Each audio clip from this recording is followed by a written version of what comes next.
इथलं पूर्ण म्यूटच झाले काहीतरी.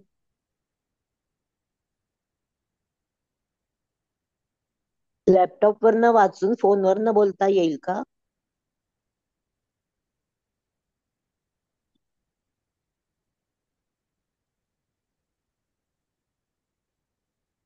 नाही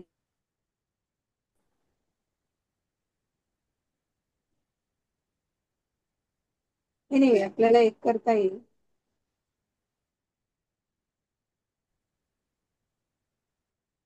येस. पण हे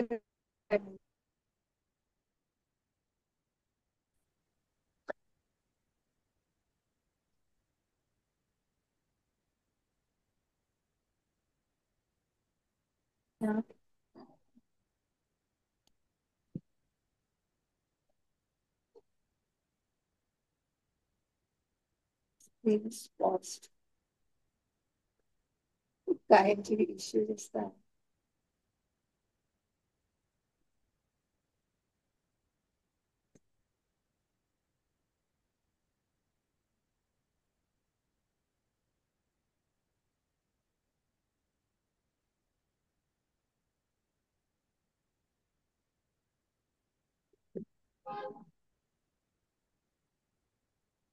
हा.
हरे कृष्णा.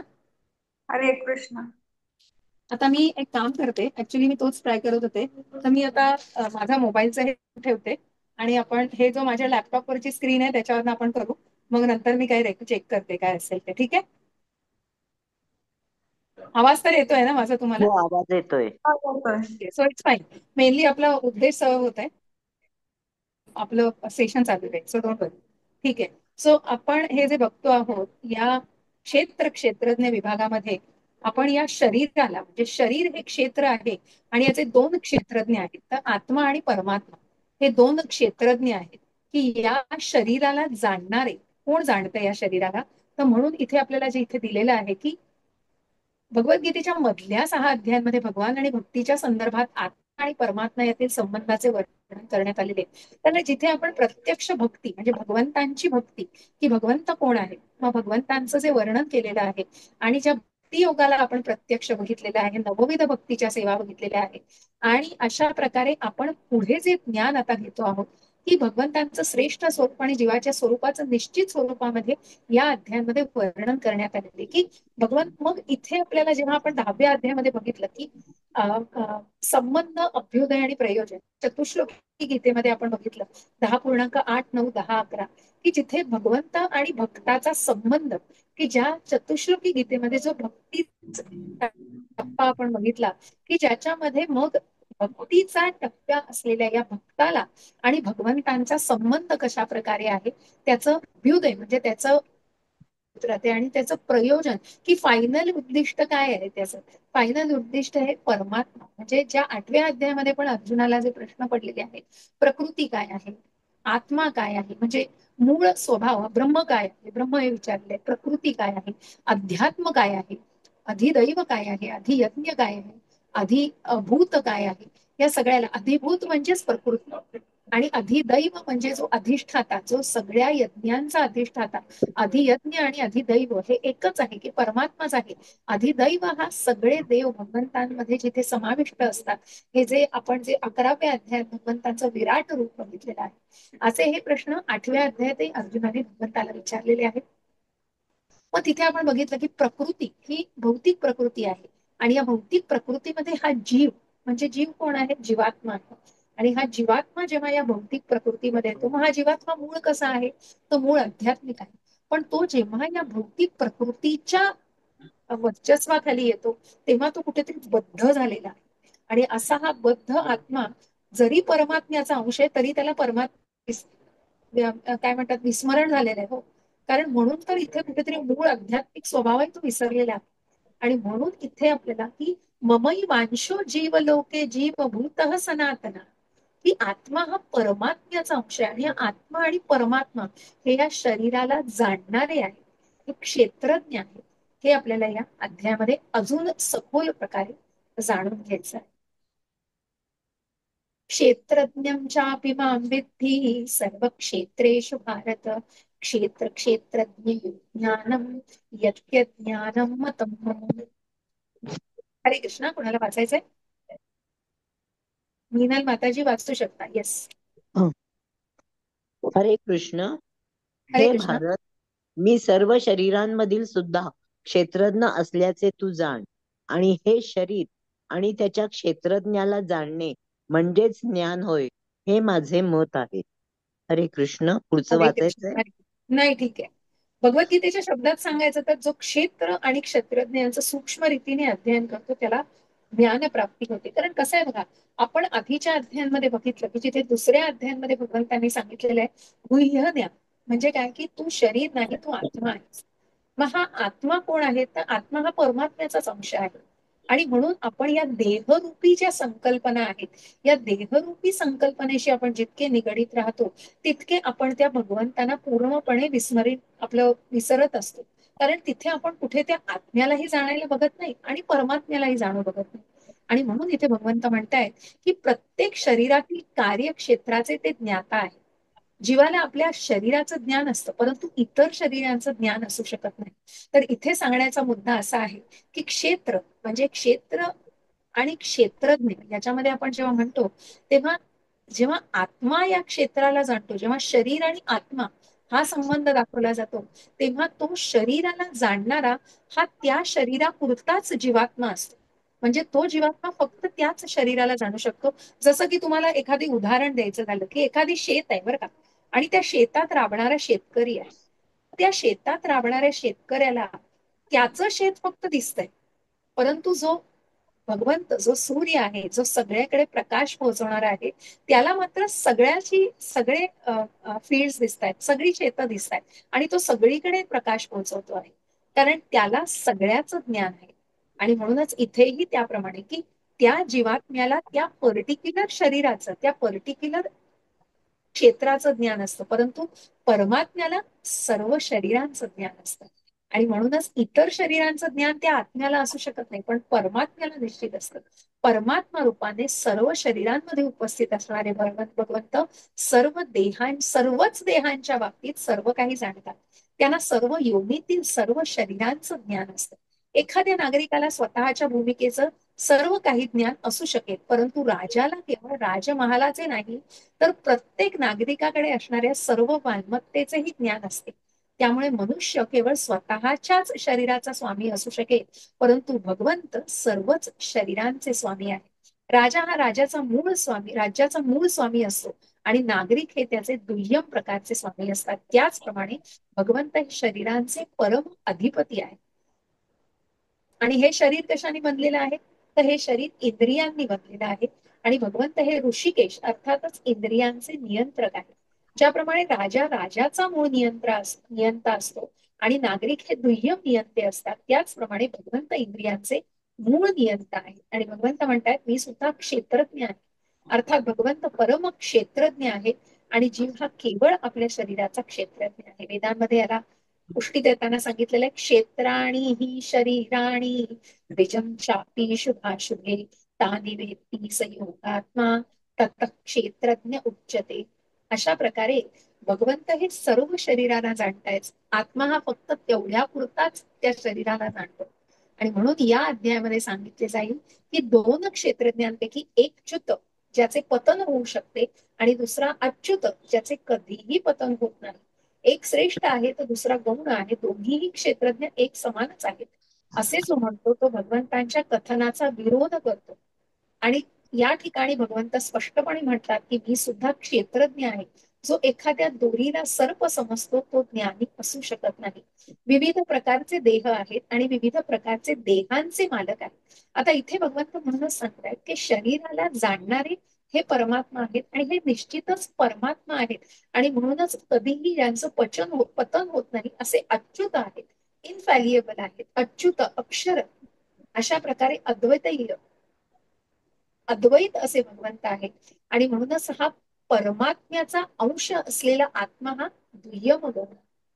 जिथे आपण बघा अचिंत्य भेदाभेद बघितलं की मग तो समुद्राचा एक थेंबही खारट असतो आणि अख्खा समुद्रही खारट असतो.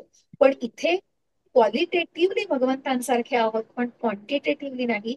एक थेंब अख्ख्या समुद्र इतका नसू शकतो, त्याची तेवढी ताकद नसते. त्याची क्वालिटी आहे, त्याच्यात खारटपणा आहे, म्हणून त्याचं परिमाणात्मक पण तुलना होऊ शकत नाही. आणि म्हणूनच आत्मा हा आत्मा आहे, परमात्मा हा परमात्मा आहे. आणि अशा प्रकारे परमात्मा हा निश्चितच इथे भगवंत सांगतायत की प्रत्येक शरीरामध्ये जीवात्म्याबरोबरच श्रीकृष्ण परमात्मा रूपामध्ये उपस्थित असतात. श्रीकृष्ण येथे स्पष्टपणे सांगतात की परमात्मा हा क्षेत्र आणि परिमित भोक्ता या दोघांचाही नियंत्रक आहे.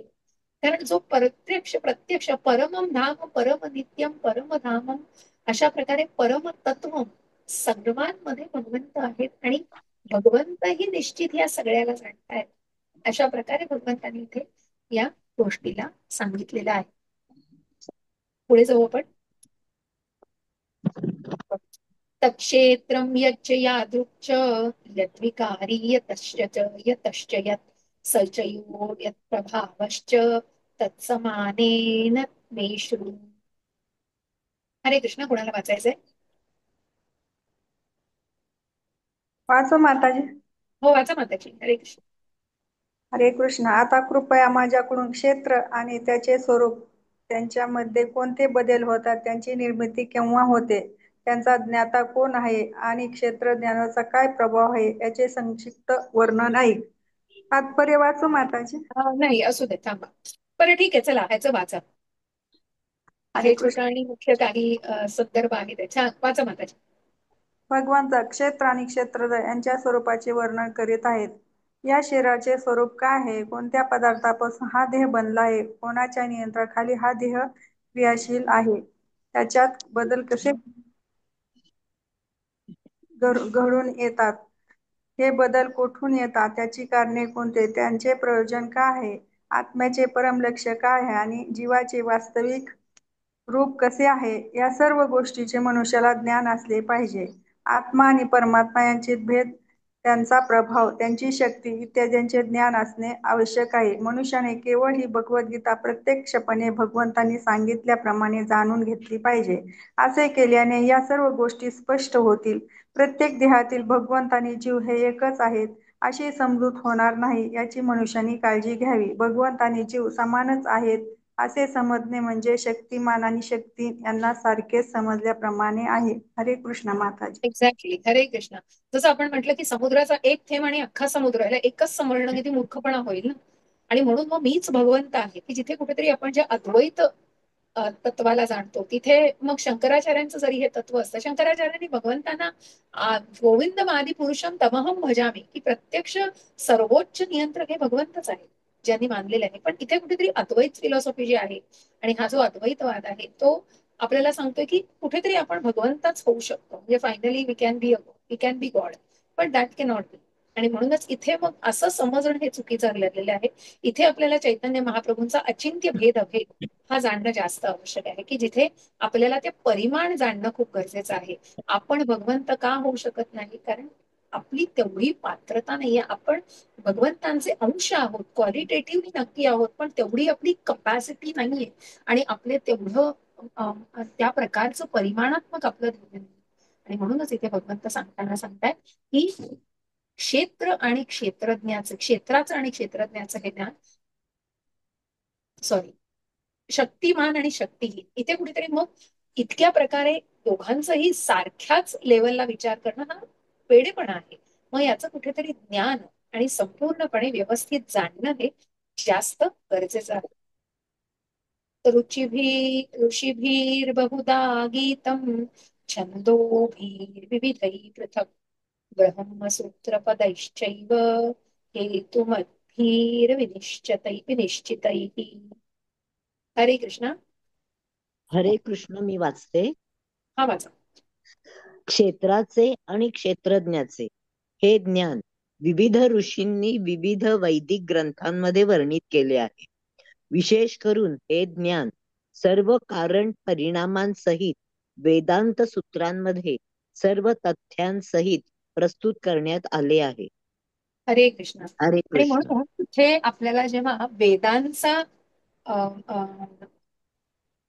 संदर्भ दिला जातो की कशा प्रकारे वेदांताचे प्रमाण देऊन श्रीकृष्ण आत्मा आणि परमात्मा यांच्या द्वैताच्या विवादास्पद मुद्द्याचं वर्णन करीत आहे. प्रथम ते म्हणतात की विविध ऋषींच्या मते असे आहे. ऋषींबद्दल सांगावयाचे तर श्रीकृष्णांव्यतिरिक्त व्यासदेव वेदांत सूत्राचे संकलक हे एक महान ऋषी आहेत आणि वेदांत सूत्रामध्ये द्वंद्वाचे परिपूर्ण स्पष्टीकरण करण्यात आलेले आहे. व्यासदेवांचे पिता पराशर मुनी हे सुद्धा एक महान ऋषी आहेत. ते आपल्या धर्मग्रंथामध्ये म्हणतात की अहम त्वम च तथान्ये, आपण, तुम्ही, मी आणि इतर सारे जीव जरी भौतिक देहामध्ये बद्ध असलो तरी दिव्यच आहोत. आपल्या कर्मांनुसार आपण भौतिक प्रकृतीच्या त्रिगुणांनी प्रभावित झालेलो आहोत. म्हणून काही जण उन्नत अवस्थेमध्ये आहेत तर काही जण खालच्या अवस्थेत आहेत.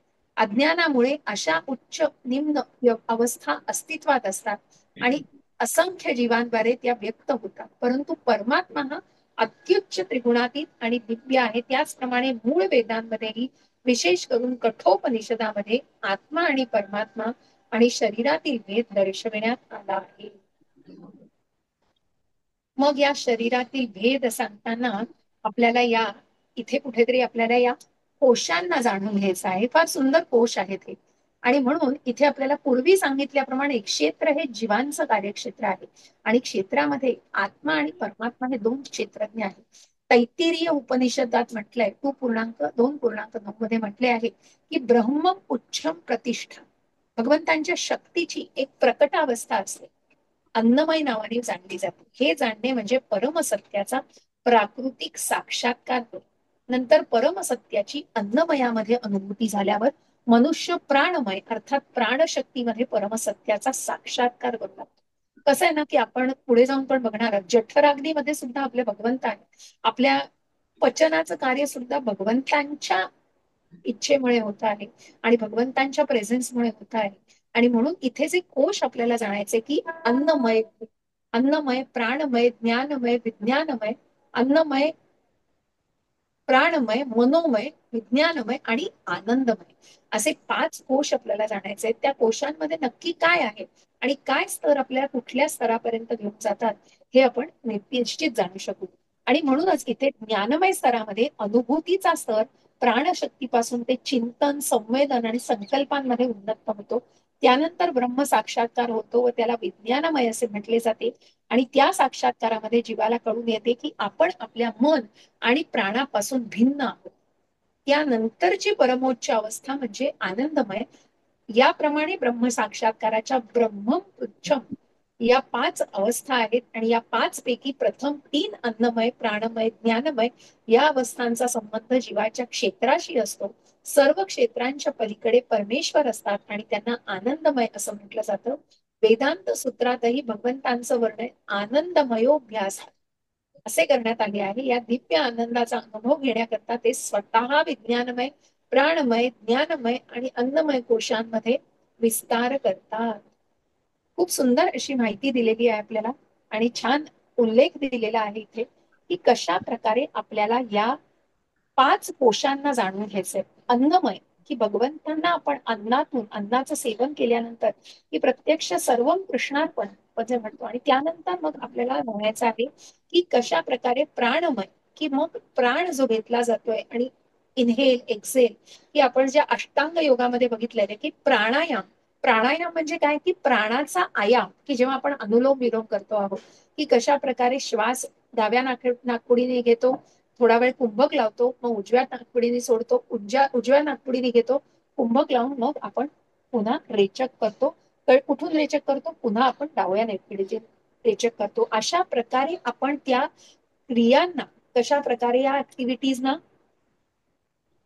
सॉरी सॉरी तर अशा या प्राणमय, प्राण म्हणजे प्राणाचा आयाम, आणि प्राणमय की या जसं अन्नातून भगवंतांना जाणलं तसं प्राणातून म्हणजे या प्राणमय कोशातून भगवंतांना जाणलं, की इथे कुठेतरी मग ती अनुभूती जी आहे त्या अनुभूतीचा स्तर वाढत गेलेला आहे, की कुठेतरी अन्नमय, मग तिथे कुठेतरी फक्त मी अन्न खातोय, भगवंत देत आहेत इथपर्यंतच त्याची प्रगती असते. त्यानंतर जे आहे की अन्नमय, प्राणमय आणि आता मनोमय, की मग आपण ज्या 6व्या अध्यायात म्हटलं मन हे माणसाचं सर्वात मोठं शत्रू आहे, पण या मनाला मार्गदर्शन करायचंय, माइंड करायचंय, मनाला माइंड करायचंय, असा हा मनोमय कोश की जिथे आपण भगवंतांना जाणू शकतो. त्यानंतर मग मन मनोमय, आनंदमय, हा आनंदमय कोश आहे.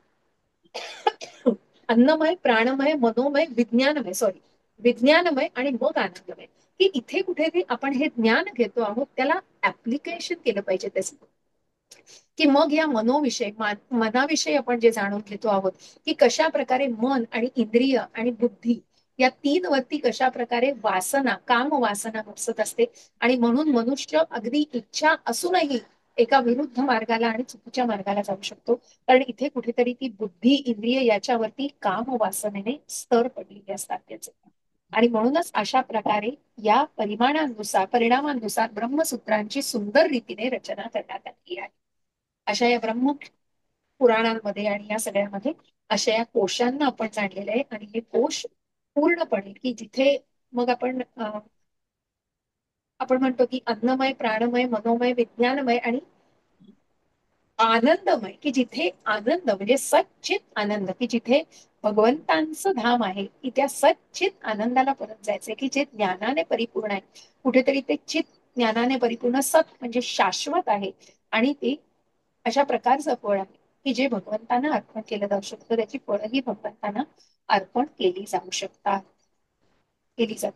महाभूतान्यहंकारो बुद्धिरव्यक्तमेव च इंद्रियाणि दशैकं च पंचचेंद्रिय गोचरः इच्छा द्वेष सुखं दुःखं संगाश्चेतना धृतिः एकक्षेत्रं समासेन सविकारमुदारतम्. हरे कृष्ण.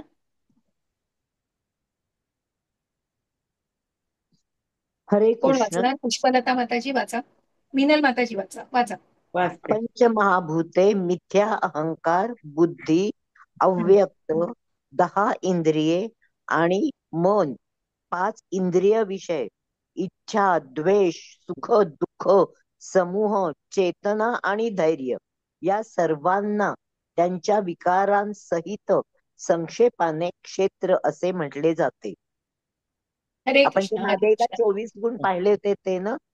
हा येस, हे तत्व जे 24 तत्वांचं शरीर बनलेलं आहे. हम्म. अगदी बरोबर, ज्याच्यावर आपली बरीच चर्चा झाली होती. हो, अव्यक्त या गोष्टीवर आपली चर्चा झाली अव्यक्तावरती होती. झाली अगदी होती. बरोबर, येस. मग इथे आपण आता पुन्हा एकदा जाणून घेऊया ते, की इथे आपल्याला ज्या वेदांत सूत्र म्हणजे व्यासमुनींनी या अन्नमय, मनोमय, अन्नमय, प्राणमय, मनोमय, विज्ञानमय आणि आनंदमय, ही सच्चित आनंदाला, की भगवंतांना आपण आनंदमय कोशात हवं आहोत, की भगवंत आपल्यासाठी इतके म्हणजे प्रयत्नात आहेत की पुन्हा त्याला आपल्याला भगवत नामाला, आणि म्हणूनच त्या गोलोक वृंदावनामध्ये जिथे सच्चित आनंद, कायम स्वरूपी टिकणारा आनंद आहे, ज्ञानाने परिपूर्ण असे ते ठिकाण आहे. आणि म्हणूनच इथे भगवंत सांगतायत की शब्द, स्पर्श, रूप, रस, ग्रंथ हे 5 इंद्रिय विषय आहेत. मग एक की इथे आपल्याला जाणायचं आहे की मनुष्याने या 24 तत्व, आता हे जे शरीर आहे, क्षेत्र आहे, हे या 24 तत्वांचं बनलेलं आहे. मग काय काय आहेत ही 24 तत्व? तर 5 पंचमहाभूत, अग्नी, जल, वायू, आकाश आणि आपण काय म्हणतो त्याला, हवा. अग्नी, जल, वायू, आकाश आणि हवा. पृथ्वी बरोबर. पण आहे ना? पृथ्वी पृथ्वी, अग्नी, वायू, जल आणि आकाश, अशा प्रकारे ही जी पंचमहाभूत आहेत, पंचतत्वांनी हे शरीर बनलेलं आहे, त्यातली ही 5 तत्व, त्यानंतर तुमची 5 ज्ञानेंद्रिय, 5 कर्मेंद्रिय, आणि त्यानंतर ज्या कर्मेंद्रियांच्या जे रूप म्हणजे ज्याचे काय म्हणतात त्याला, प्रकट भाव जे असतात, की कशा प्रकारे त्याचे भाव असतात, आणि अशा प्रकारे या सगळ्याला म्हणजे हे, आणि मग त्याच्याबरोबर म्हणजे 5 5 5 15, आणि त्यानंतर आणि मग मन, बुद्धी, कर्मेंद्रिय. अहंकार. येस माताजी. कर्मेंद्रिय 5. येस, 5 कर्मेंद्रिय, 5 ज्ञानेंद्रिय, पंचतत्व, हे झाले 15, आणि त्यानंतर मग पंचविषय. आपल्याला जाणायचं की स्वामी असणारा मन. त्यांच्या मी तन्मात्रा, आणि मग शिवाय हे चौथं म्हणजे मन, बुद्धी, अहंकार ते. अगदी बरोबर, अगदी बरोबर. आणि जो अव्यक्त कळला का, तो प्रधान गुण आहे, की जिथे कुठेतरी जो आत्मा बद्ध होण्याच्या पूर्वीच जे, पूर्वीची जी स्टेज आहे, दॅट इज नथिंग बट अव्यक्त स्टेज आहे. आणि म्हणूनच अव्यक्त त्रिगुण अव्यक्त आहे, आणि म्हणून अशी स्टेज दिलेली आहे की ज्या ज्या ठिकाणी कुठेही त्रिगुणांसाठी विभाजन नाहीये, डायरेक्टली ते त्यावर येत आहे. आणि म्हणूनच अशा प्रकारे मनासहित एकूण 11 इंद्रिय आहेत, तर स्पर्श, शब्द, स्पर्श, रूप, रस, गंध हे 5 इंद्रिय विषय आहेत. अशा रीतीने हे 24 तत्वांच्या समूहाला क्षेत्र म्हटलंय, की या सच्चित आनंदमय, आनंदमय कोश हा सोपा नाही हो, भगवत धामाला पोहोचायचंय. आणि म्हणून तिथे कुठेतरी या सगळ्याची प्रॅक्टिस हळूहळू, आणि म्हणूनच तुम्ही त्याप्रमाणे भगवंतांशी जोडले जाऊ शकता. आणि मग काही कठीण नाही हो, तुम्हाला इंद्रिय इंद्रिय विषय हे काही कठीण वाटणार नाही. आणि मग या तत्वांचं, 24 तत्वांचं पृथक्करणात्मक अध्ययन केले तर तो क्षेत्राचे स्वरूप जाणू शकतो. त्यानंतर इच्छा, द्वेष, सुख आणि दुःख हे स्थूल शरीरातील पंचमहाभूताचे प्रतीक असणारे विकार आहेत. चेतना आणि ध्वनींद्वारे प्रतीत होणारी जीवन लक्षणं ही सूक्ष्म देहाची, अर्थात मन, बुद्धी आणि अहंकार यांची प्रकटावस्था आहेत. या सूक्ष्म तत्वांचा समावेश क्षेत्रामध्ये होतो. म्हणजे इथे आपल्याला या 5 5 5 15 नंतर तुमचा मिथ्या अहंकार, त्यानंतर मन, बुद्धी, अव्यक्त, असे हे जे गुण आहेत हे तुम्हाला मिळत आहे.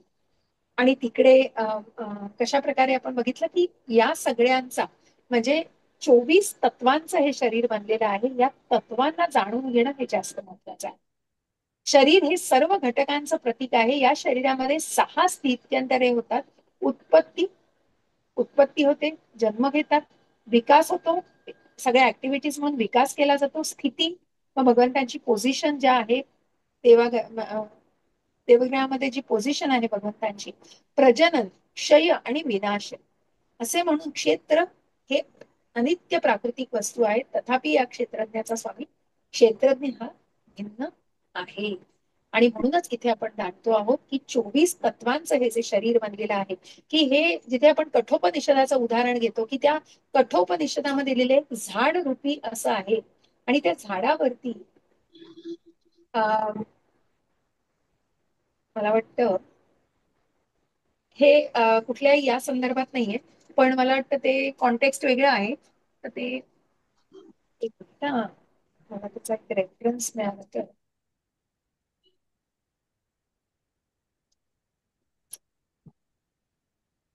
हा, इथे संक्षिप्त वर्णन दिलेलं आहे. आणि शरीर हे सर्व घटकांचं प्रतीक आहे. या शरीरामध्ये 6 स्थित्यंतरे होत असतात. बघा, changes are the part of the life, आणि that is why it keeps changing it's, काय म्हणतो आपण त्याला, त्याचं स्थित्यंतर होत असतं. उत्पत्ती, विकास, स्थिती, प्रजनन आणि क्षय आणि विनाश, क्षय आणि विनाश म्हणून क्षय हे अनित्य प्राकृतिक स्वरूप आहे.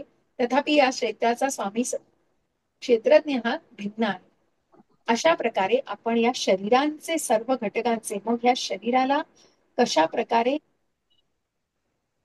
इतर काही गोष्टी या जाणून घ्यायच्या असतात, आणि ते फक्त त्या शरीराशीच निगडीत असतं, म्हणून त्याला काय म्हटलं जातं, त्याला अशा प्रकारे क्षेत्रज्ञ, पण तो ठराविक क्षेत्रांचा क्षेत्रज्ञ आहे.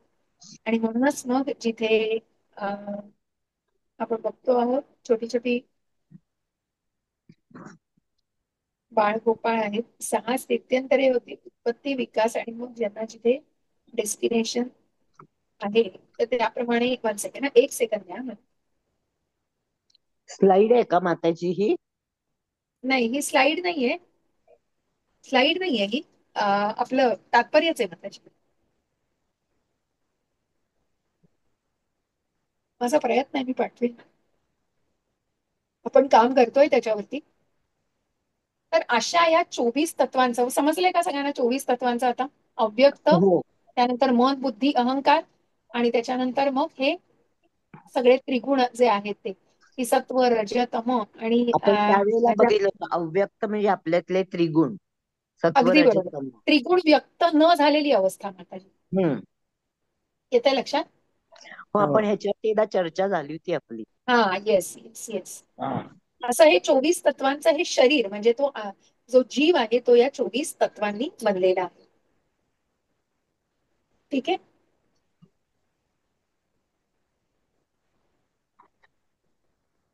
पुढे जाऊया आपण. हे 12 हो. पर्यंतचे श्लोक घेऊया आपण, की जिथे आपल्याला ज्ञान मिळतं आहे. पुन्हा एकदा जशा भगवंतांनी वर्णन केलेलं आहे, अमानित्वमदम्भित्वम हिंसा क्षांतिराजवम् आयोगस आचार्योपासनं शौचं स्थैर्यमात्मविनिग्रहः इन्द्रियार्थेषु वैराग्यम् अहंकार एव च जन्म मृत्यू जरा व्याधि दुःख दोषानुदर्शनम् असक्तीन विश्वङ्गः असक्तीन विश्वङ्गः पुत्रदार गृहदिषु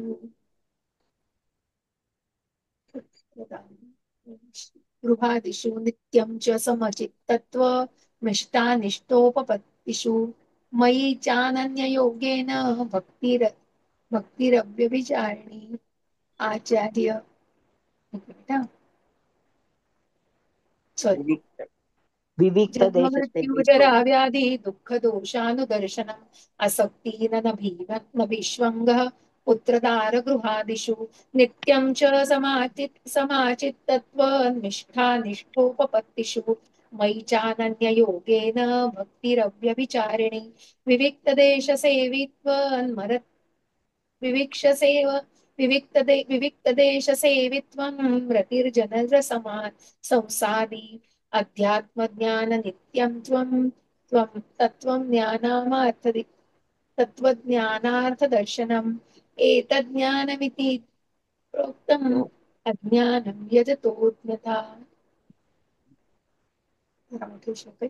हरे कृष्ण. एवढे श्लोक घेऊन मग आपण थांबू. कुणाला वाचायचं आहे का? वाचते मी. हा, पुष्पलता माताजी वाचा. नम्रता, निरहंकार, अहिंसा, सहनशीलता, सरळपणा, आध्यात्मिक गुरुला शरण जाणे, पावित्र्य, स्थैर्य, आत्मसंयमन, इंद्रिय विषयांचा त्याग, मिथ्या अहंकार रहित, जन्म मृत्यू जरा व्याधी इत्यादी मध्ये दुःख दोष जाणणे, अनासक्ती, घरदार, पत्नी, मुलेबाळे इत्यादी पासून अनासक्ती, इष्ट आणि अनिष्ट गोष्टींमध्येही समचित्त राहणे, माझी निरंतर आणि अनन्य भक्ती, एकांतवासात राहण्याची उत्कट इच्छा करणे, सामान्य लोकांपासून अलग होणे, आत्मसाक्षात्काराच्या महत्वाचा स्वीकार करणे आणि परम सत्याचा तत्वज्ञानात्मक शोध, हे सर्व ज्ञान आहे असे मी घोषित करतो. या व्यतिरिक्त जे काही आहे ते सारे अज्ञानच आहे. आता हरे पुढचं कृष्ण. वाक्य. हरे कृष्ण. अरे भगवंतांनी ज्ञानाला सांगितलेलंच आहे. आणि भगवंत इथे प्रत्येक, आता या प्रत्येक अहिंसा, शांती, त्यानंतर आर्जवम, आचार्योपासना, शौचम, त्यानंतर स्थैर्यम, मिथ्या अहंकार, हे कुठलाही गुण नाही येतो की त्याला कसं ट्रान्सफॉर्म करायचंय, म्हणजे कसं त्याला मोल्ड करायचंय. आसक्ती नाभिष्वंग, पुत्रदार गृहादिषु, म्हणजे पुत्र पत्नी घर द्रव्यादिकांविषयी अनासक्ती होती. आणि त्याच्यानंतर या प्रत्येकाचा अर्थ आपण इन डिटेल बघितलेला आहे.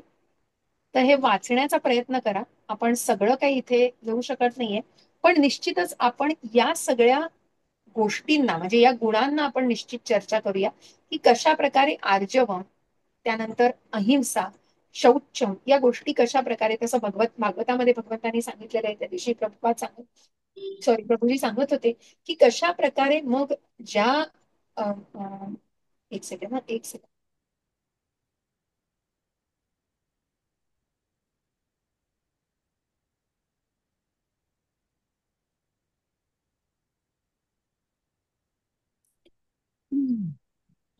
येस. आणि म्हणून आर्जवन म्हणजे मनुष्याने निष्कपट किंवा इतकं प्रांजळ असावं, एक शत्रूला सुद्धा वास्तविक सत्य ते सांगू शकतील. त्याच्यानंतर आचार्योपासना, आध्यात्मिक गुरुचा bona fide spiritual master is must. आणि तरच आपण हे ज्ञान पूर्णपणे आत्मसात करू शकतो. आपण आपलं स्वतःचं ज्ञान, की आपले हे कॉन्कॉक्शन्स, आयडियालॉजीज म्हणजे ज्ञान नाही.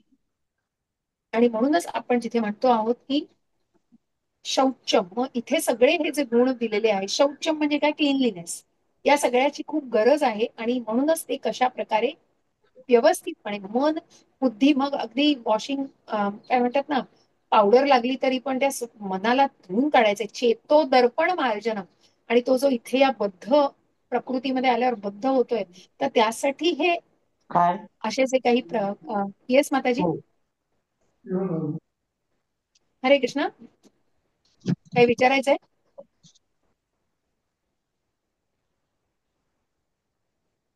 तुमचा आवाज येत नाही मिनल माताजी. सॉरी, घरात काहीतरी बोललं गेलं, उत्तर दिलं गेलं, sorry. Okay okay, no problem no problem. मला वाटलं तुम्हाला काही विचारायचं म्हणून मी थांबले तुम्ही.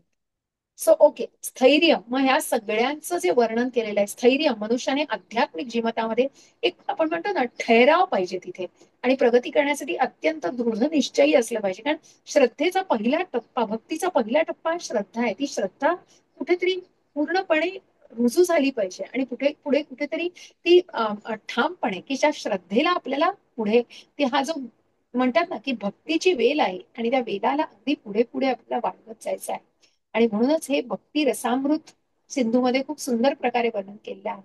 अशा या गोष्टीला निश्चित आपल्याला जाणून घ्यायचं आहे. म्हणून भगवंत इथे सांगतात की हे सगळं ज्ञान आहे, की ज्या प्रकारे जे नियमांचं पालन मनुष्य करतो आहे, की कशा प्रकारे, तर कृष्ण पदार्थांचे सेवन करण्यामध्ये आणि हरिकृष्ण कीर्तन करण्यामध्ये संलग्न झालेले पाहिजे सगळे स्त्री पुरुष. नेत्रांच्या बाबतीत सांगावयाचे तर श्रीकृष्णांच्या सुंदर विलोभनीय रूपाव्यतिरिक्त मनुष्याने इतर काही पाहू नये. त्यामुळे नेत्रांचं संयमन होईल. आणि त्याच प्रकारे कानाद्वारे कृष्ण कथा श्रवण करावी आणि नासिकांद्वारे श्रीकृष्णांना अर्पण केलेल्या फुलांचा वास घ्यावा. अशा या सगळ्या गोष्टींना आपण, की मग तिथे आपल्याला स्थैर्य, ठहराव हवाय, भक्तीमध्ये कुठेतरी स्टेबिलिटी. आणि म्हणून या गोष्टींना जाणून, की हे सगळं जे भगवंत सांगतायत हे सगळं ज्ञान आहे, जे एक उत्तम आध्यात्मिक गुरु करून ग्रहण करून आपण तो निश्चितपणे त्याला आत्मसात करण्याचा प्रयत्न करू शकतो. आणि म्हणून या सगळ्याला जाणून घेणं हे निश्चित आवश्यक आहे. मिथ्या अहंकार म्हणजे आपण स्वतः देह आहोत असे मान्य होय. अर्थात आपण हा देह नसून आत्मा आहोत हे जाणणे म्हणजे वास्तविक अहंकार. अहंकार हा नेहमी असतोच. मिथ्या अहंकार हा नित्य आहे, परंतु खरा अहंकार नित्य नाही. आणि वेदांमध्ये बृहदारण्यक उपनिषदच्या 1.4.10 मध्ये म्हटलंय, अहम ब्रह्मास्मी, मी ब्रह्म आहे. हा अहम भाव आत्मसाक्षात्काराच्या मुक्तावस्थेही मध्ये असतोच. अशा या गुणांना आपल्याला भगवंताने वर्णन केलेलं आहे. अहिंसा, की अहिंसा, त्याच्यानंतर स्थैर्य आपण बघितलं, असक्ती म्हणजे अनासक्ती, कुठेतरी जी भक्तीचा टप्पा, ज्या अनासक्तीला आपण बघतो, की पत्नी, घर, मुलं, देव्यादिकांविषयी अनासक्ती होय. आणि यावरून समजायचं की मनुष्याला त्यांच्याविषयी भावना, प्रेम असू नये. आणि हे सर्व आपल्या स्वाभाविक प्रीतीचं विषय आहेत. परंतु हे आध्यात्मिक प्रगतीसाठी अनुकूल नसतील, तेव्हा मनुष्याने त्याच्यावर आसक्त असू नये. आणि म्हणून इथे कुठेतरी स्वतःला नामस्मरणामध्ये निश्चितच पूर्णपणे आपण केंद्रित करू शकतो. हे सगळे आता या सगळ्या गोष्टींना, जे अहिंसा, त्यानंतर जे आधीचं वाचलेलं आहे, की या सगळ्या गोष्टी म्हणजे हे सगळं ज्ञान आहे. आणि याच्या व्यतिरिक्त जे काही आहे ते सगळं अज्ञान आहे, हे भगवंत सांगतायत आपल्याला. जेव्हा या टप्प्याला आपण बघू आणि या इलॅबोरेट केलेल्या गोष्टीला बघू तेव्हा आपल्याला सरळपणा, सहनशीलता, आध्यात्मिक गुरूंना प्रणाम करणे, पावित्र्य, स्थैर्य, आत्मसंयमन, इंद्रिय विषयांचा त्याग, मिथ्या अहंकारासहित जन्म, मृत्यू, जराव्याधी इत्यांमधील दोष जाणणे, दुःखदोष जाणणे, अनासक्ती, घरदार, पत्नी, महा मुले इत्यादींपासून अनासक्ती, इष्ट आणि अनिष्ट गोष्टींमध्येही समाविष्ट समाचित्त राहणे आणि माझी निरंतर आणि अनन्य भक्ती एकांतवासात राहण्याची उत्कट इच्छा करणे, सामान्य लोकांपासून अलग होणे, आत्मसाक्षात्काराच्या महत्वाचा स्वीकार करणे आणि परमसत्याचा तत्वज्ञानात्मक शोध हे सर्व ज्ञान आहे.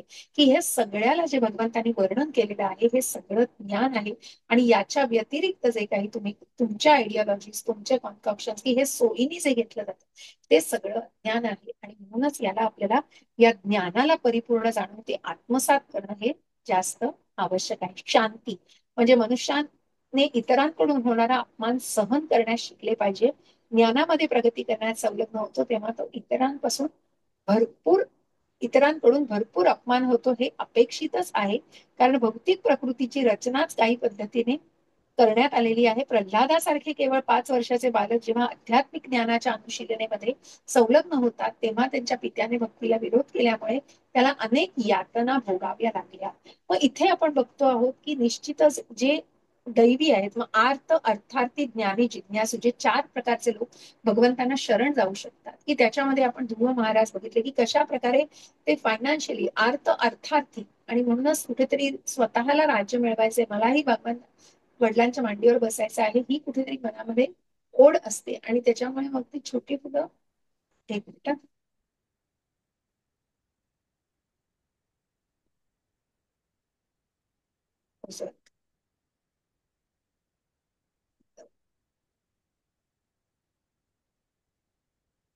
काहीतरी नेटचाच इश्यू होतोय आज. ठीक आहे.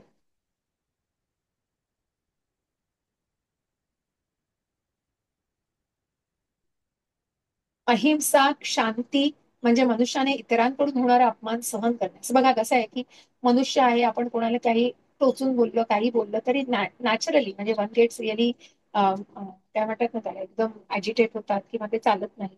मग या गोष्टीला कुठेतरी आपण जेव्हा अशा याने घेतो की मग ते समजून घेणं आणि त्याप्रमाणे ते सहन करण्यास शिकलं पाहिजे. जेव्हा तो आध्यात्मिक ज्ञानामध्ये प्रगती करण्यास संलग्न होतो तेव्हा इतरांकडून भरपूर अपमान होत असतो. आणि म्हणून इथे कुठेतरी ते बॅलन्स करू की भगवंतांचं ज्ञान जाणून घेऊन उत्तम आध्यात्मिक गुरूंकडून हे ज्ञान घेणं हे जास्त आवश्यक आहे. आर्जवन म्हणजे मनुष्याने निष्कपट आणि प्रांजळ असावे की एखाद्या शत्रूलाही तो वास्तविक सत्य आहे काय हे सांगू शकेल अशा प्रकारे ज्या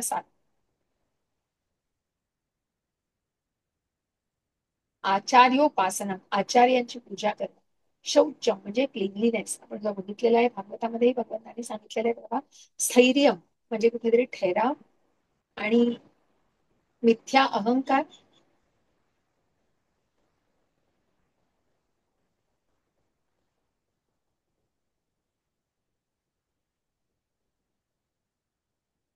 ते थांबत नाहीये. ओके, सो हे सगळे जे गुण आहेत या गुणांना आपल्याला जाणायचं आणि बाकी सगळं हे अज्ञान आहे भगवंतांनी डिक्लेअर केलेलं आहे. तर इथे आज आपण थोडं थांबूया. मी उद्याही वर्ग घेईन पण थोडासा इंटरनेट इश्यू पुन्हा पुन्हा स्क्रीन जाते. तर मी स्क्रीनिंग थांबवते, शेअरिंग थांबवते आणि ते हलतंय ना, आणि रेकॉर्डिंग थांबवते. तुम्हाला प्रश्न असतील तर आपण मोबाईलच्या याच्यावर पण घेतलेले आहे. तर कोणाला काही प्रश्न आहेत का? हा थोडासा कठीण म्हणण्यापेक्षा आपण पुढे जाऊया अजून या या अध्यायांना पुन्हा आपण या श्लोकाला पुन्हा आपण रिपीट हे करूया, चर्चा करूया. तर निश्चित इथे आपल्याला क्षेत्र आणि क्षेत्रज्ञ मग काय आहेत पुढे जाऊन कसं त्याचं जसं आपण आता हे कोश बघितलेले आहेत त्यानंतर जे याच अध्यायामध्ये आपल्याला मूळ स्वभाव जो जाणायचा आहे आपला आध्यात्मिक मूळ स्वभाव ज्याचं विस्मरण झालेलं आहे त्याविषयी भगवंत एक व्यवस्थित आपल्याला मार्गदर्शन करतात. तर आपण इथे थांबूया का? तुमच्या अनुमतीनुसार मी थांबू शकते आणि आपण पुन्हा उद्या भेटूया. हे सगळं नीट वाचायला हवं. हे सगळं नीट वाचायला, तात्पर्य व्यवस्थित वाचा आणि काहीही शंका असतील please come to me any time. कारण थोडस कळायला किंचित आहे कठीण पण कळणं अशक्य होणार नाही, निश्चित ते सोपं पडेल. आपण सांगू शकेल. हे ज्ञान आहे याच्याविषयी आधीही उल्लेख झालेला आहे. आपल्याला 8व्या अध्यायामध्ये काही स्वरूपामध्ये दिलेले आहे, विभूती दाखवल्या आहेत, तिथे भगवंतांचं ज्ञान आणि म्हणजे या स्वरूपामध्ये भगवंतांचं हे ज्ञान आहे, हे आपल्याला जाणून घ्यायचं आहे. आणि भगवंत जे क्षेत्रज्ञ म्हणजे की सर्व शरीरांना जाणणारे असे भगवंत आहेत. तर म्हणून याला नीट जाणून घ्या. आणि पुढचेही श्लोक खूप छान आहेत, वेगवेगळ्या प्रकारे आहे त्याचं वर्णन. तर आपण निश्चित बघूया. पण इथे थोडासा हे टेक्निकल सगळे जे इश्यू गुण याचाही आता आहेत ते फ्लक्च्युएट आपल्याला होत आहे. हे सगळे जे गुण आहेत हे आपल्याला ज्ञान मिळवण्यासाठी उपयोगी पडणार आहेत, ते आपण ऍब्सोल्युटली, अंगीकारले पाहिजे. Absolutely. Yes, yes, you have to फक्त ते जरा नीट इनकल्केट. वाचायला हवेत. Yes, yes. तर ते आर्जवम, शौचम म्हणजे हे सगळं भगवंतांनी दिलेलं आहे की तुम्ही हे आत्मसात करण्याचा प्रयत्न करा. तुम्ही या भौतिकतेमध्ये सुद्धा योग्य प्रकारे निश्चितच जीवन जगू शकाल. तर हे निश्चित महत्वाचं आहे. तात्पर्य वाचा. काही क्वेश्चन्स असतील तर मला एक विचारा. आपण 24 तत्व ऑलरेडी डिस्कस केलेले आहे. तर बाकी काही असतील. पूजा एक माताजी, उद्या सेकंड. कदाचित मला जमणार नाही कारण मी प्रवासात असेन, परत चालले घरी.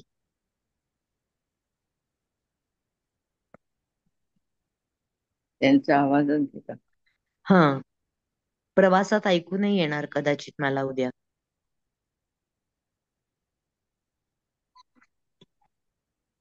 नाही, पण पूजा मॅडमचा आवाजच गेला. हो, त्यांचा आवाजच गेला. त्यांना सांगणार होते उद्याला कदाचित जमणार नाही मला म्हणून. आणि असं उशिरा घेतलं तर नाहीच नाही, 3 वाजता घेतलं तर जरा तरी शक्य आहे. हा हा हा हा.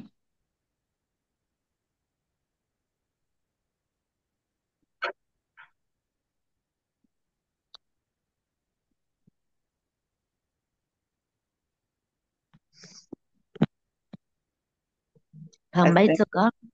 माहित नाही, ते कळतच नाही काही. हा,